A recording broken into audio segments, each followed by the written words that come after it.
Estoy sentado sobre el vacío, a 12 metros de altura. He confiado en los ingenieros del Trinity College. Estoy aquí porque esto es una metáfora de nuestra situación actual. Estamos al borde de un precipicio. Si no reaccionamos, ahí es donde acabaremos. El cambio climático se está acelerando y los científicos buscan una solución para frenarlo. Algunos proponen combatirlo cambiando nuestra forma de producir y de consumir. Otros sugieren intervenir directamente en el clima. Los críticos dicen que eso es un parche. Ignora nuestra forma de vida, que produce niveles elevados de gases de efecto invernadero. Aún así, lo que proponen parece una solución mágica. Se llama geoingeniería.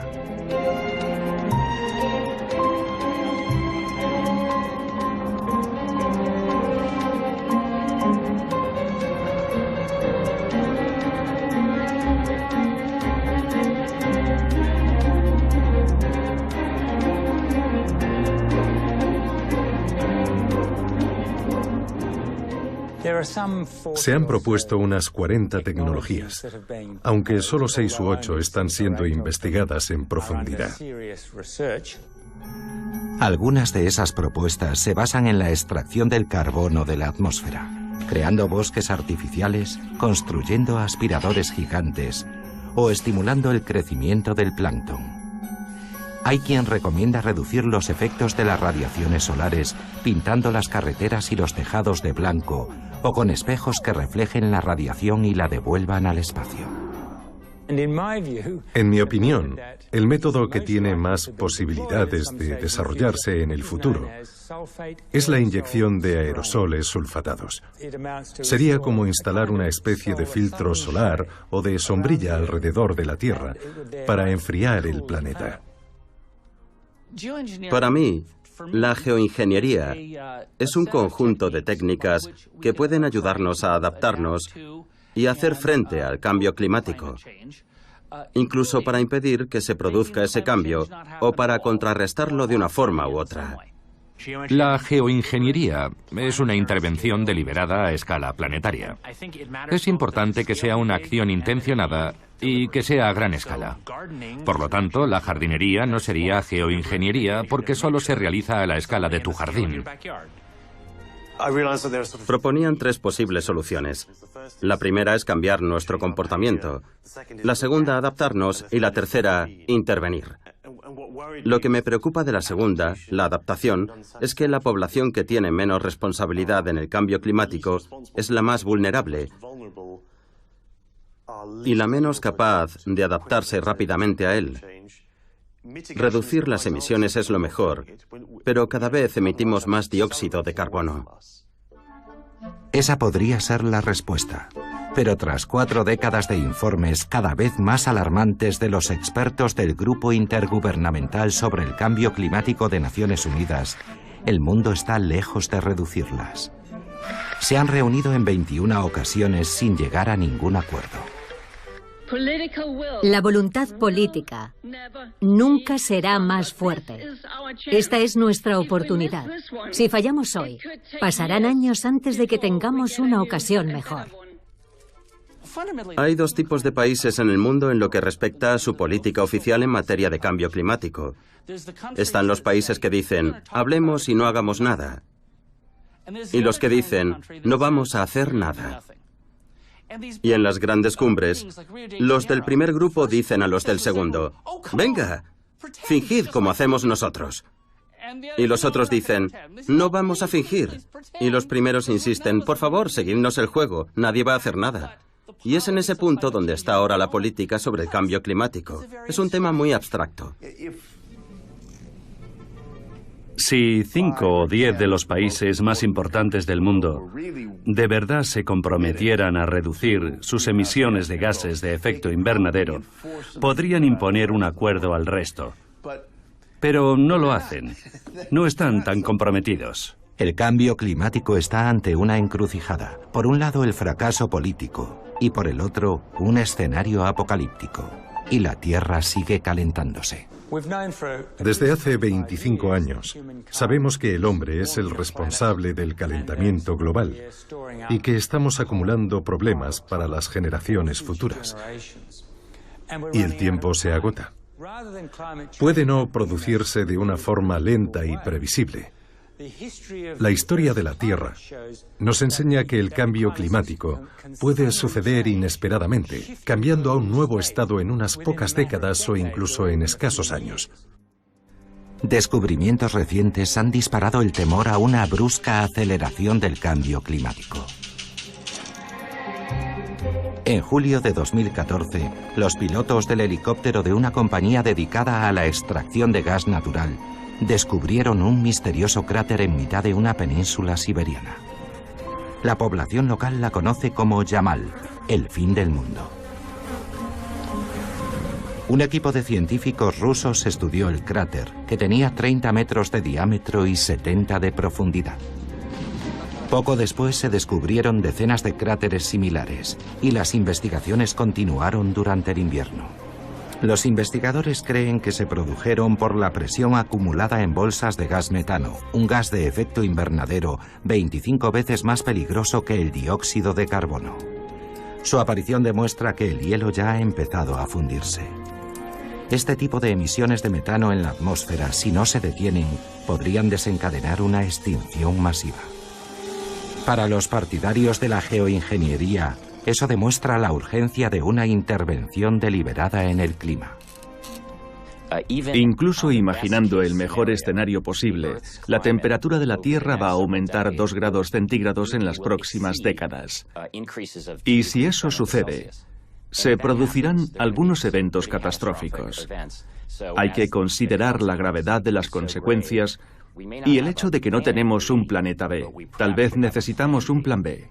Plan B es otro nombre para la geoingeniería, la receta milagrosa para no cambiar nuestra forma de vida, que quizás podría retrasar la catástrofe. Durante muchos años, cuando se mencionaba la geoingeniería, el tema se descartaba. Se consideraba que era algo poco serio, peligroso y disparatado. La gran mayoría de los climatólogos sencillamente no hablaban de eso. Decían que nadie debería hacerlo y menos investigarlo. Y eso se debía a que creían que hablando de la geoingeniería, es decir, del plan B, estaban debilitando los incentivos para que los políticos asumieran el plan A, que es la reducción de las emisiones de gases de efecto invernadero. Ellos pensaban que habría sido un error ético y político. Pero en pocos años, un número muy reducido de personas ha logrado imponer la geoingeniería al menos como una posible opción más a nuestro alcance. De hecho, el Grupo Intergubernamental de Expertos sobre el Cambio Climático se vio obligado a incluirla en su 5º informe.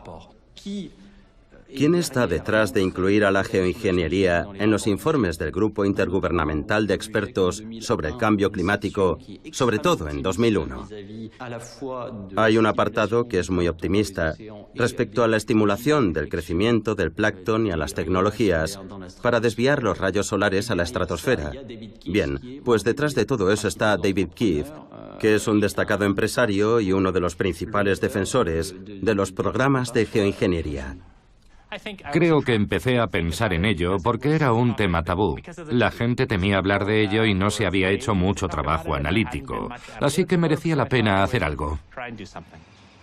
En el pasado, la geoingeniería parecía algo propio de la ciencia ficción. Se consideraba demasiado cara y potencialmente peligrosa. La gente responde de forma instintiva e inmediata a la idea de que se pueda actuar sobre el clima.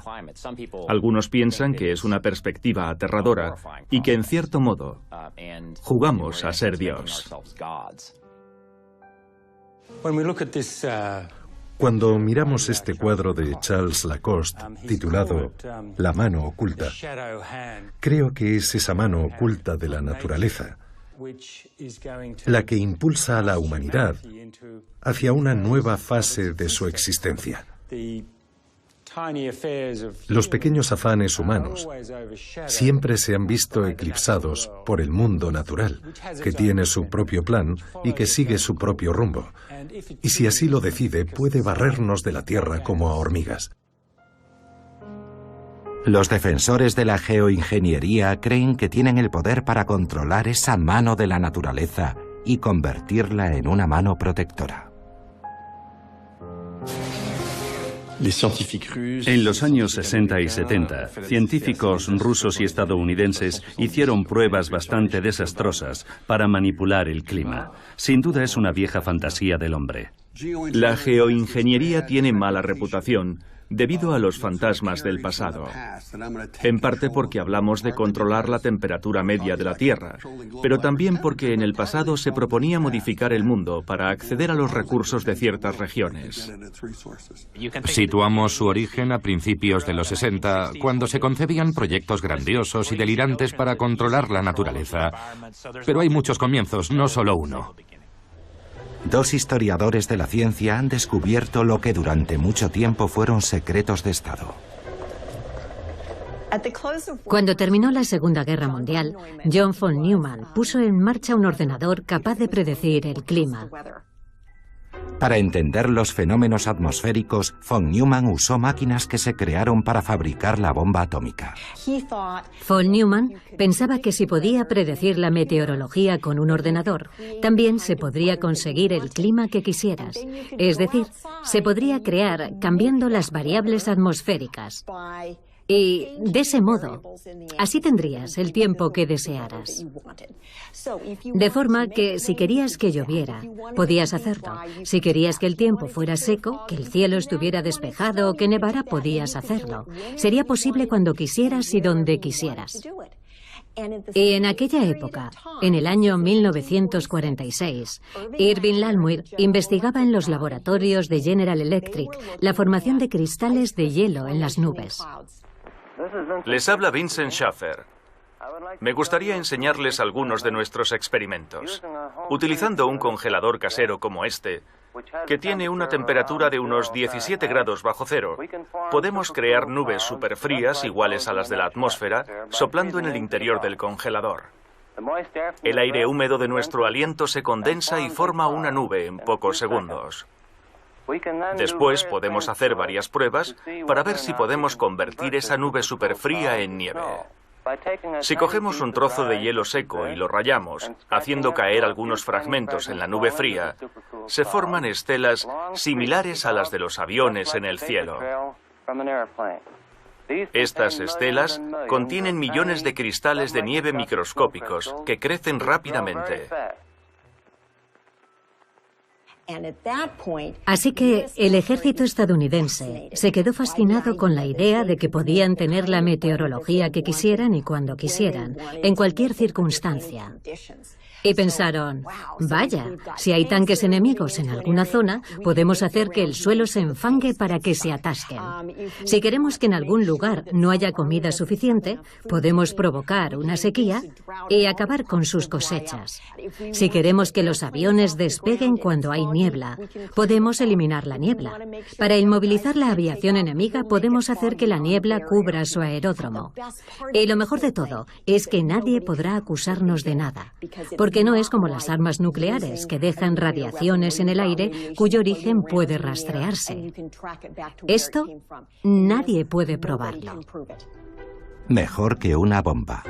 El clima podría ser el arma definitiva, furtiva y devastadora.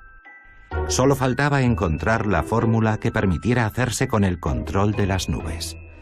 El doctor Langmuir ha anunciado que ha descubierto que las nubes con temperatura superior a 0 grados pueden, bajo determinadas condiciones, sembrarse con una pequeña cantidad de agua. Y esa reacción produciría lluvia real.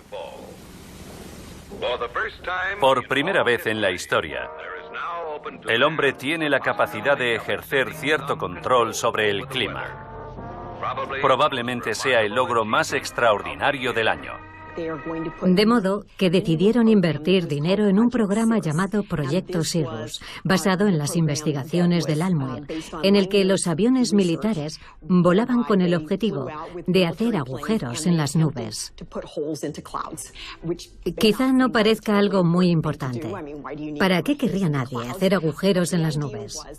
Pero si estás pilotando un avión y necesitas aterrizar, si no puedes ver la pista, esparces yoduro de plata desde el avión para hacer un agujero en las nubes. Y así podrás ver la pista y aterrizar. ¿Por qué es tan importante este documento secreto desclasificado? En él se habla de pronósticos meteorológicos para operaciones aéreas, pero también del control de la meteorología en maniobras terrestres y aéreas. En él se recoge el interés del ejército por todas las áreas de la ciencia del medio ambiente. Y también se preguntan cómo usar el control de la meteorología como una herramienta para las operaciones militares. Esta es la historia de Camp Century. Es la base de la División de Investigación y Desarrollo del Ejército de Estados Unidos en Groenlandia. A casi 1.500 kilómetros del Polo Norte, sus ingenieros han empezado a construir un campamento bajo la cubierta glaciar. En aquella época, la opinión pública estaba poco informada sobre el cambio climático. Pero lo que los estadounidenses ignoraban era hasta qué punto preocupaba al Pentágono por sus implicaciones para la seguridad nacional. El deshielo de los polos podría afectar a la seguridad nacional, porque con veranos más largos, la producción agrícola de la Unión Soviética aumentaría y sus puertos del norte quedarían libres de hielo durante periodos más largos. ¿Y si en lugar de adaptarnos al frío, intentamos destruirlo? Hacer más cálido el norte. La humanidad ha soñado siempre con aprender a controlar el clima. Somos el único país en el que el hielo cubre la mitad de nuestro territorio. Pero ¿seremos lo bastante poderosos para lograr este objetivo sin precedentes? Fue una época optimista en la que no se veían límites a lo que podía conseguir la sociedad. Podíamos crear reactores nucleares para tener electricidad gratis. Podíamos ir a la Luna y hacer muchas cosas. Algunas posibles y otras inviables. Había quienes querían modificar el clima, querían derretir el Ártico para acceder a sus recursos. Es como si la misma naturaleza nos señalara el lugar para construir una presa que bombeara agua desde el océano Ártico, dando lugar a un potente flujo de agua del Atlántico. La corriente cálida del Golfo llegaría al Pacífico a través de la cuenca polar. De ese modo, empezaría a derretirse y pocos años después el Ártico quedaría libre de hielo. Nosotros somos perfectamente capaces de construir una presa así, dijo el ingeniero. Es muy tentador. Incluso Estados Unidos negoció durante un tiempo su participación en aquella presa soviética. Sin embargo, un climatólogo ruso, Mikhail Budiko, se opuso al proyecto, preocupado por las consecuencias medioambientales. Mientras estudiaba el proceso de deshielo, descubrió una cadena de efectos inesperados. Si observamos la forma en la que el artista ha pintado la luz que incide sobre este paisaje del Ártico, vemos que donde aún hay hielo hay más luz, porque los rayos del sol se reflejan y vuelven al espacio. Pero donde el hielo se ha derretido, en vez de luz, se ve la oscura agua del mar. Y el agua oscura del mar absorbe la mayor parte de la radiación solar, de la luz que llega del sol. Y eso significa que el mar se calienta más rápido y que el hielo se derrite más deprisa. Ese es el principio del albedo. Un cuerpo blanco refleja al menos el 80% de la luz. Cuanta más pintura blanca, más nieve y más nubes haya, más luz y calor del sol se reflejará al espacio, y menos aumentará la temperatura en la Tierra. Este efecto albedo, que influye en el calentamiento del planeta, se simula en los modelos computarizados. Mikhail Budiko desarrolló en los años 60 el primer modelo climático simple que demostraba que si aumentaban los gases de efecto invernadero, se derretiría la nieve y el hielo, y la Tierra se oscurecería y absorbería más radiación solar. Ese concepto de equilibrio energético básico es un elemento central de todos los modelos climáticos que han existido desde entonces. El modelo computarizado de Budiko fue el primero que permitió predecir el clima. también propuso una técnica para alterar la atmósfera terrestre. Fue el primero que propuso inyectar partículas de azufre en la estratosfera para contrarrestar las emisiones de gases de efecto invernadero. Hasta después de la Segunda Guerra Mundial, solo habíamos visitado la estratosfera en globo. Pudimos explorar la estratosfera gracias a los aviones U-2. Fue entonces cuando se descubrió que existían diferentes capas. Por eso se llama estratosfera, porque está formada por estratos. Pero el U-2 de Lockheed era fundamentalmente un avión espía capaz de sobrevolar todo el imperio soviético.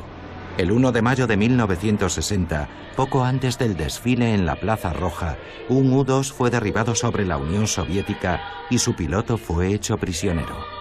Washington rechazó las acusaciones de espionaje, afirmando que era un avión de investigación meteorológica.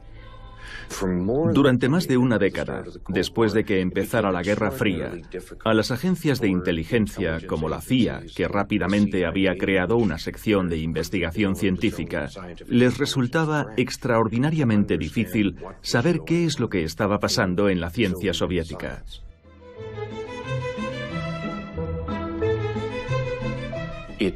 Tenían miedo de que los soviéticos los adelantaran en todas las áreas de investigación, incluido el control del clima.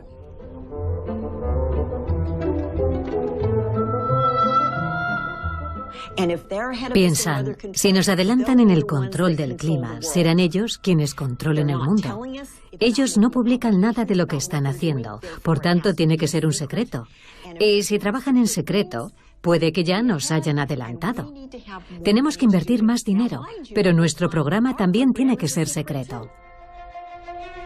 La paranoia de la Guerra Fría llevó al Pentágono a realizar lo que denominó experimentos de guerra climática.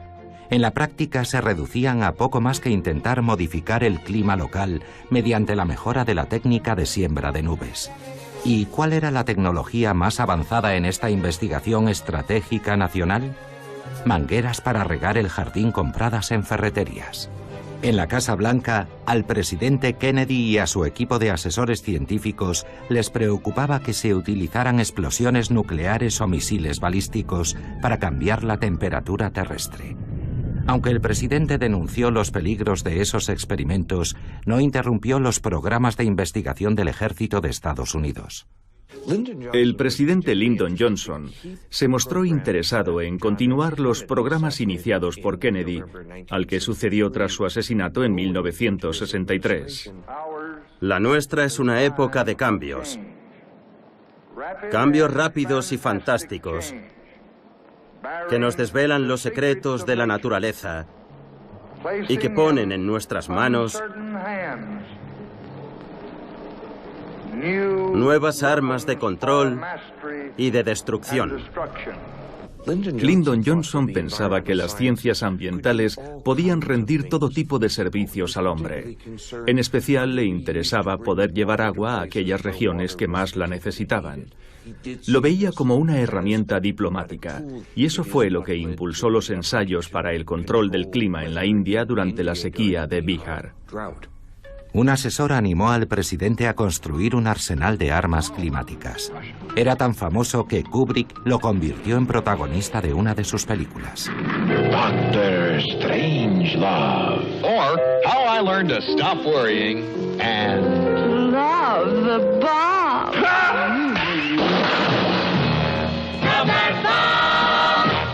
Era el físico teórico Edward Teller, director del Laboratorio Nacional del Departamento de la Energía de Livermore, en California.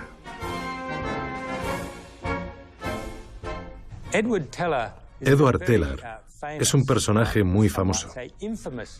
Quizás algunos dirían que tristemente famoso del periodo de la posguerra. A menudo es también conocido como el padre de la bomba de hidrógeno. Edward Teller tuvo un papel esencial en el inicio y en el avance de la Guerra Fría por el desarrollo de armas nucleares cada vez más sofisticadas. Él dijo, fabriquemos un arma como la del Dr. Strangelove, la máquina infernal, un arma tan terrible que nadie se atreverá a usar nunca. Trabajó en el desarrollo de la bomba de hidrógeno, que él llamó la Super. Decía, no confío en los sistemas sociales, pero sí en la tecnología. Para mantener la paz, debemos crear el arma más destructiva que exista.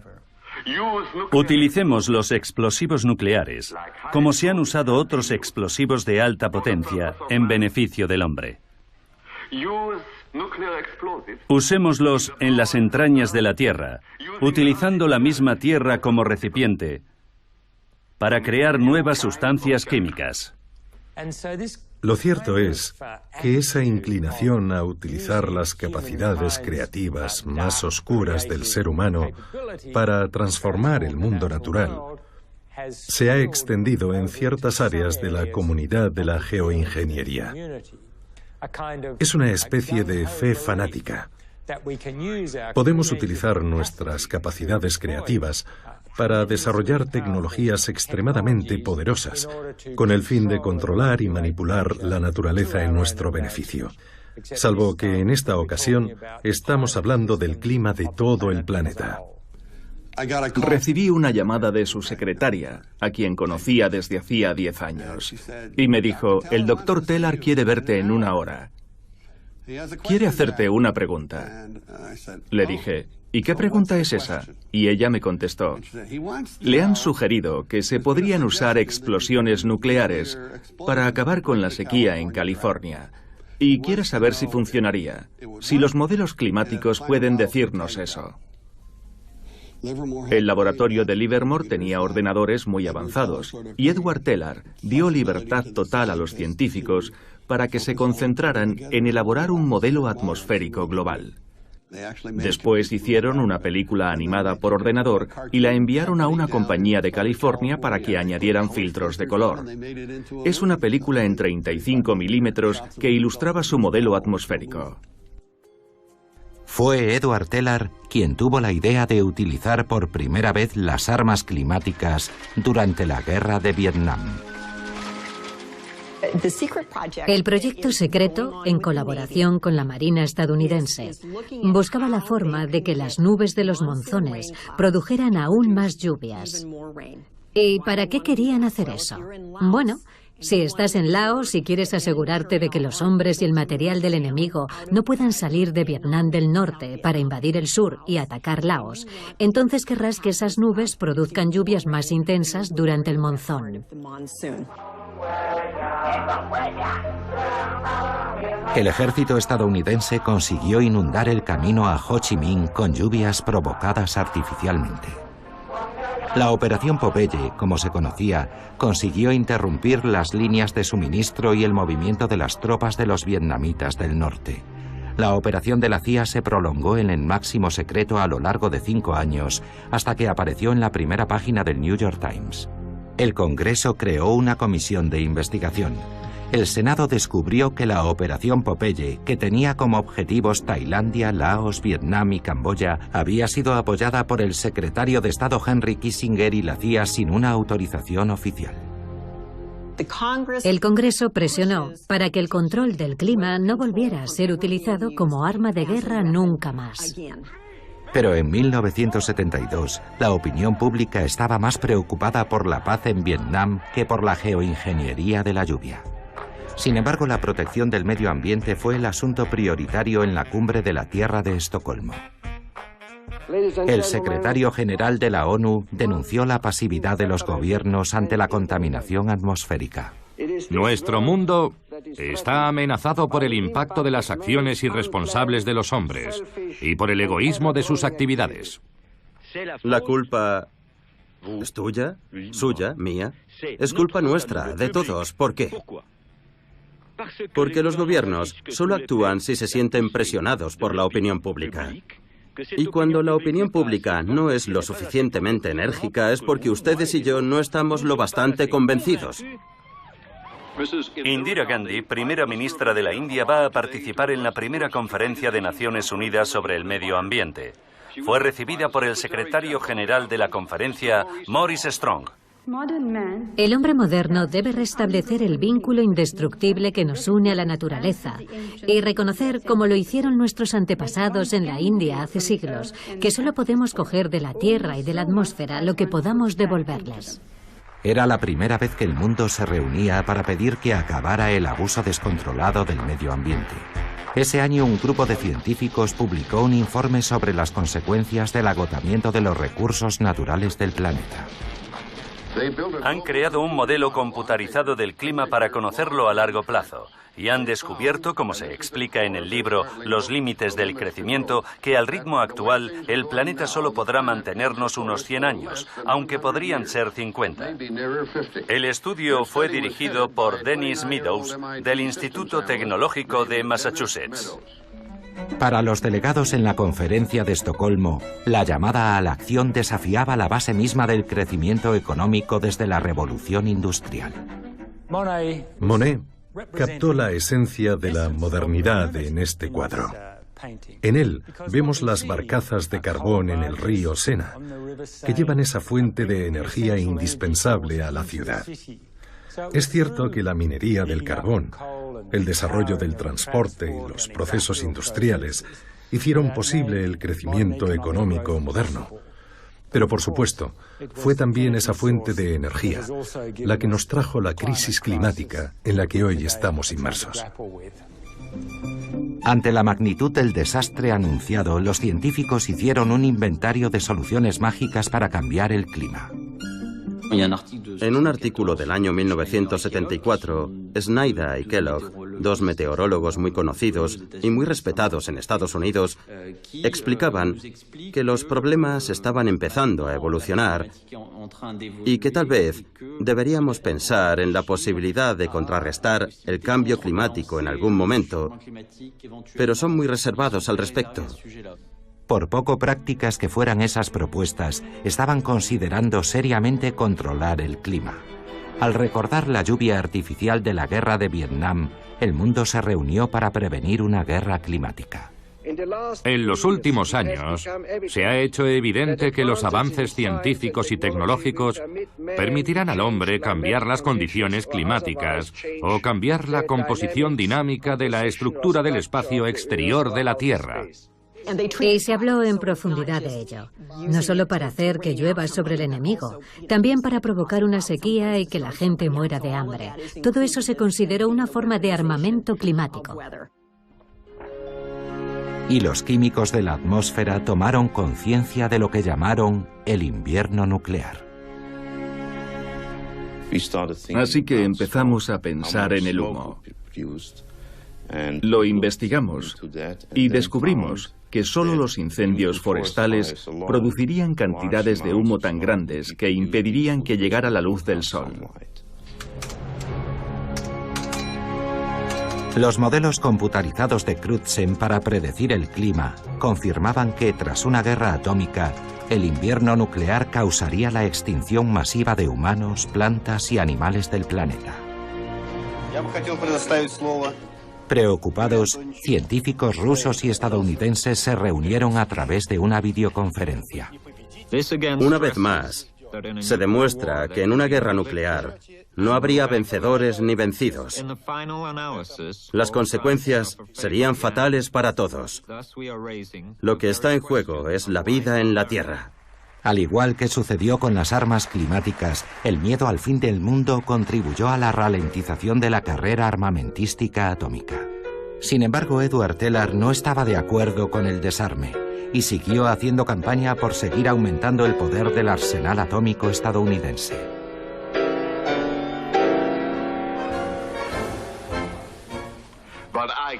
Les puedo asegurar que confío absolutamente en el láser de rayos X, cuyo principal creador acaba de unirse a mí y que está aquí, a mi izquierda. Lowell Wood estaba tan unido a Edward Teller, el Dr. Strangelove, que se ganó el apodo de Doctor Maligno. Nosotros vamos a Washington de vez en cuando y presentamos lo que hemos hecho, lo que estamos haciendo y lo que creemos que podemos hacer en determinado plazo de tiempo. Y todas las personas del gobierno con las que hablamos nos dicen, fantástico, seguid así, aquí tenéis más dinero. Y con la política del presidente Reagan, el dinero siguió llegando. El presidente Edward Teller y Lowell Wood arrastraron a los soviéticos a una nueva carrera armamentística. No usaban ni el clima ni armas nucleares. Era una carrera espacial conocida como la Guerra de las Galaxias. Pero la Unión Soviética fue incapaz de hacer frente al desafío. Con una economía debilitada y el país dividido, el bloque soviético carecía de los recursos financieros y políticos para competir. Sin embargo, siguiendo el mismo ritual desde los años 50 para dispersar las nubes y evitar la lluvia, los aviones rusos esparcían una fórmula mágica compuesta de yoduro de plata, hielo seco y cemento. El resultado: la Plaza Roja iluminada por un sol radiante para celebrar el régimen comunista soviético todos los 1 de mayo.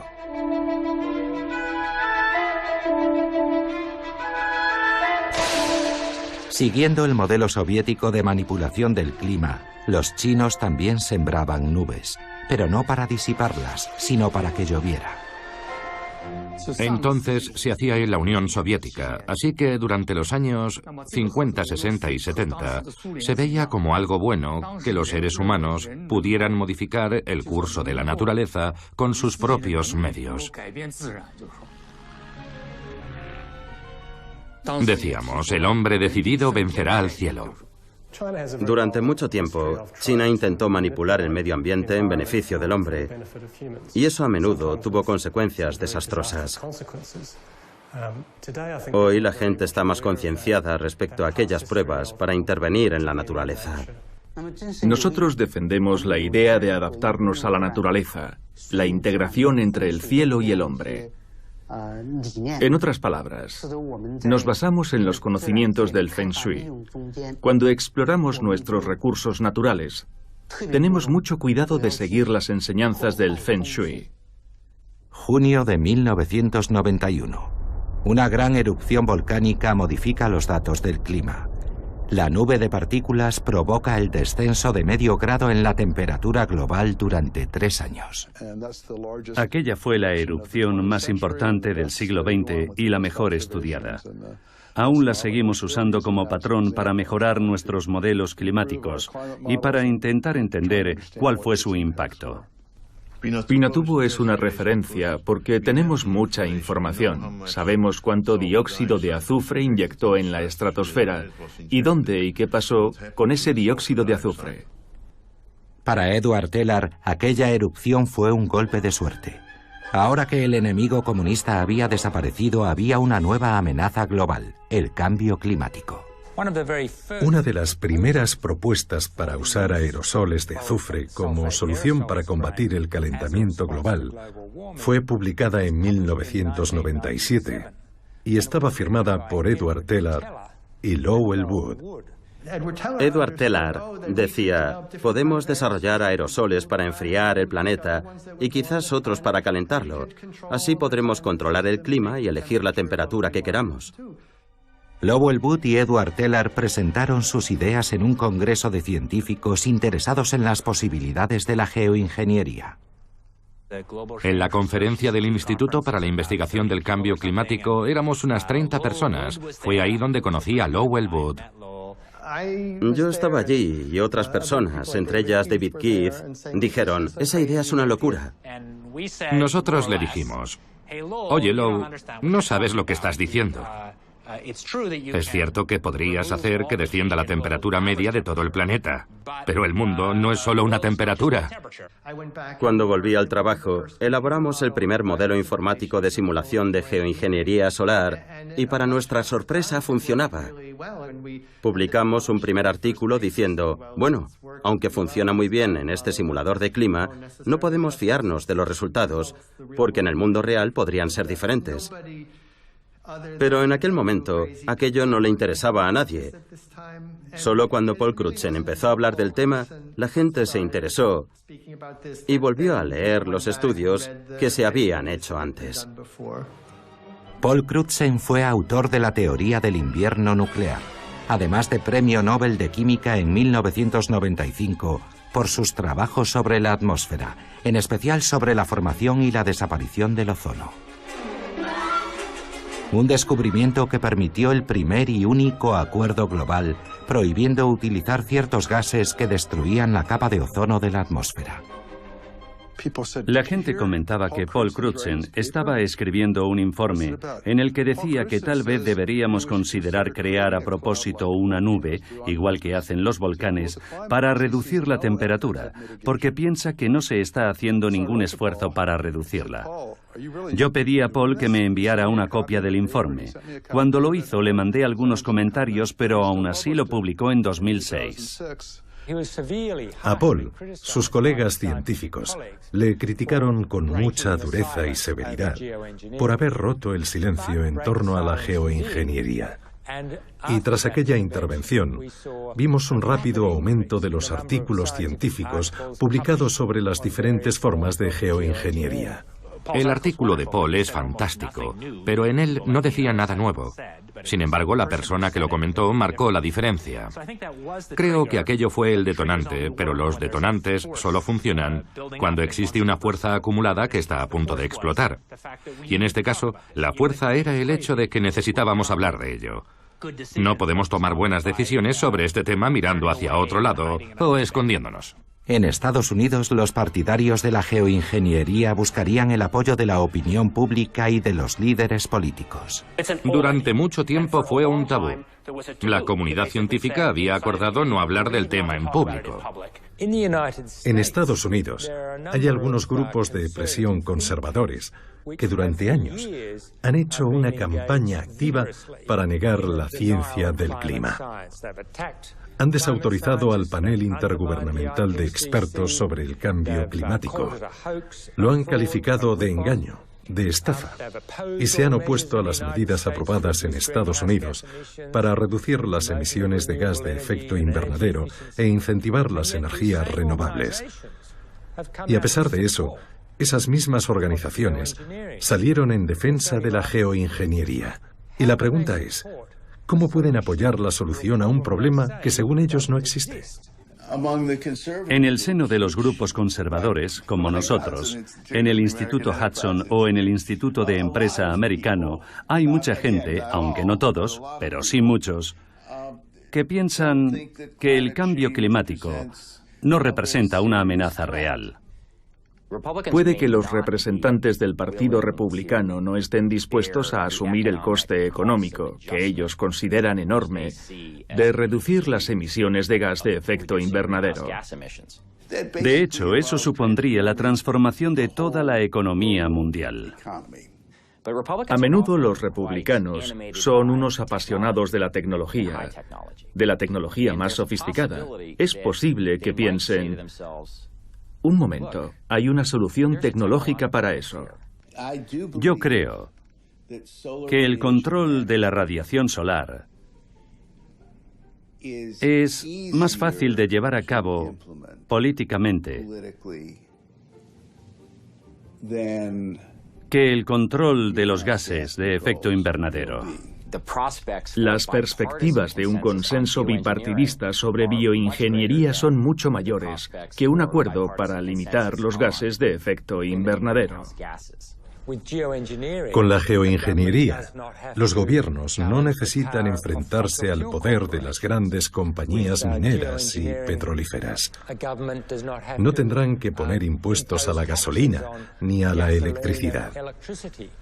Con la geoingeniería, los gobiernos no tendrán que pedir a los consumidores que cambien su forma de vida. Como se puede ver, tiene un tremendo atractivo político. Pero parece que hacer realidad esos proyectos es difícil. En ocasiones hay quien intenta detener hasta los experimentos más simples de geoingeniería. Algo absurdo, la verdad. Como sucedió con los experimentos de Inglaterra, que solo consistían en pulverizar un poco de agua. 3 universidades colaboraban en un proyecto llamado SPICE, inyección de partículas estratosféricas para la modificación climática. Investigaban la mejor forma de esparcir partículas en la atmósfera. En mi opinión, la forma más sencilla de difundir las partículas es usando una manguera. Mire. Este es el sistema que me interesa. Pero hay muchos problemas. Este globo tiene que ser muy grande, porque la manguera debe ser muy fuerte, ya que la distancia es muy grande. Cuando hablo de todo esto, lo más interesante es que no menciono la climatología en absoluto, porque esto ahora se ha convertido en un problema de ingeniería. Vamos a comprobarlo. Sí, funciona. Pero no todos lo ven como un problema de ingeniería. El 26 de septiembre de 2011, 50 organizaciones internacionales exigieron la prohibición de los experimentos del proyecto SPICE. Hugh Hunt nos muestra con un modelo a escala reducida lo que quería probar: enviar agua a través de mangueras. Pero para algunos, eso estaba demasiado cerca de la geoingeniería. Hoy resulta extraño pensar lo ingenuos que fuimos, porque, por supuesto, todo el mundo observaba lo que estábamos haciendo y pensaban que era un experimento de geoingeniería al aire libre. Creo que el gobierno británico cometió un error financiándolo como el primer experimento público sobre geoingeniería. Algo cuyo único objetivo no era analizar los riesgos ni conocer su eficacia, sino hallar la manera de hacerlo al menor precio. En la Universidad de Harvard, David Keith y su equipo diseñaron un globo para diseminar micropartículas a una altura de 22.000 metros. La perturbación sería muy pequeña. Usaríamos unos 100 gramos de azufre, es decir, lo mismo que emite un avión comercial durante un minuto de vuelo. Mucha gente se opondrá a este experimento, pero los riesgos objetivos son mínimos a esa escala. Aún así, será la primera vez que se haga un experimento de manipulación deliberada como este en la estratosfera. Parte del dinero procede de la fundación de Bill Gates y el resto de otras startups. Pero no podremos hacerlo, a menos que esté financiado principalmente por una agencia de investigación científica estatal. Es complicado probar estas ideas en el mundo real. Los científicos solo disponen de los modelos climáticos informáticos. La mayoría de los científicos tienen un laboratorio, utilizan tubos de ensayo o disponen de grandes aceleradores de partículas. Nuestro laboratorio es el mundo. No podemos hacer experimentos en el mundo real, solo tenemos un planeta. Para simular la geoingeniería, miren, aquí mantenemos constante la temperatura, reduciendo la luz solar para contrarrestar los efectos del aumento de dióxido de carbono.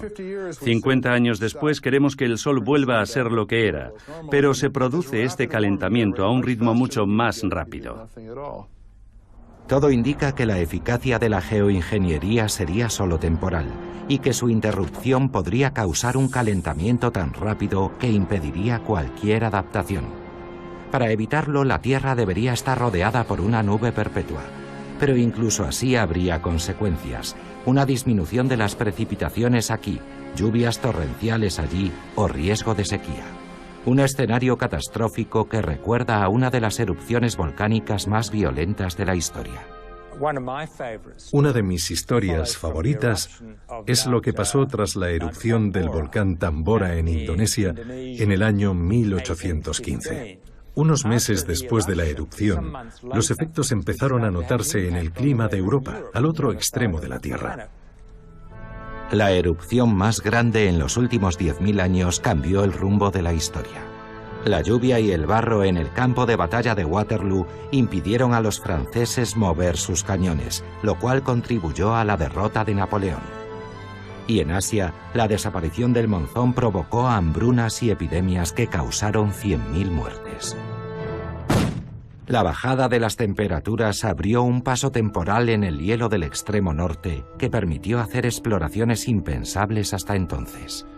En Europa, 1816 se conoció como el año sin verano. Lord Byron, Percy Shelley y su prometida de 19 años Mary se encontraban a orillas del lago Le Mans. El mal tiempo los mantenía encerrados en la villa Diodati. Aburridos, se dedicaron a escribir, y la joven Mary inventó una historia fantástica. Esa historia, naturalmente, fue la de Frankenstein.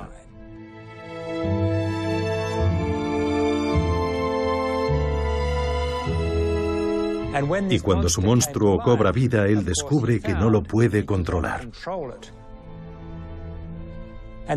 Muchos científicos tienen miedo de que ocurra lo mismo si usamos la geoingeniería para controlar el clima. Podríamos crear una especie de Frankenstein climático, utilizando nuestra tecnología mágica para intentar transformar el clima, para domesticarlo y regularlo. Y esa podría ser la peor locura que haya cometido nunca la humanidad. Los científicos se preguntan qué país será el primero en usar la geoingeniería. Y miran a China, ahora el primer contaminante del mundo, pero también uno de los países más afectados por el cambio climático. Cuando vas a Asia y sobrevuelas China, ves una nube enorme de densa contaminación. Esa contaminación mantiene el planeta más frío. Es una capa de polución que refleja una proporción mayor de la radiación solar entrante. Y por eso el planeta está más frío, tal vez en medio grado o 1 grado. Ahora hay muchos científicos climáticos preocupados por lo que podría suceder cuando el gobierno chino siga el ejemplo de los países ricos y empiece a limpiar el aire. Porque cuando en China y en la India desaparezca esa nube de contaminación, el planeta se calentará. Imaginemos que China decide hacer eso. Comienzan a enviar aerosoles de sulfato a la estratosfera y de repente se empiezan a perder las cosechas en Estados Unidos, como ya pasó en el año 2013. Entonces sucedió debido a fluctuaciones naturales, pero en este nuevo escenario no sabríamos si se debería a fluctuaciones naturales o a si China utiliza las tecnologías de la geoingeniería. ¿Elegirá China un medio como el control de la radiación solar y aportará su contribución al mundo ayudando a controlar el calentamiento global? Los chinos solemos ser bastante prudentes y preferimos ir paso a paso. De momento, el nivel de conocimiento científico es insuficiente para poder tomar una decisión. Debemos combinar la prudencia con el valor para que la investigación avance, aunando la cultura y la ciencia de Oriente y de Occidente. Pero ¿quién controlaría el termostato del mundo? Y si fuera posible, ¿en manos de quién estaría el termostato? Para los más jóvenes, así se regulaba un termostato. ¿Queremos que la temperatura del planeta sea la misma que ahora o más cálida? Porque los países del Ártico quieren explotar sus recursos.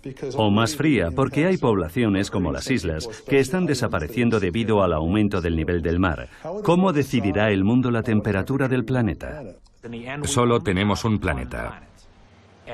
No podemos autorizar el empleo de tecnologías tan poderosas y correr el riesgo de provocar una catástrofe si los estados, a nivel individual, se consideran libres de hacer lo que quieran. En ausencia de un gobierno mundial del clima, ¿existe algún medio para evitar que un estado use la geoingeniería para sus fines particulares?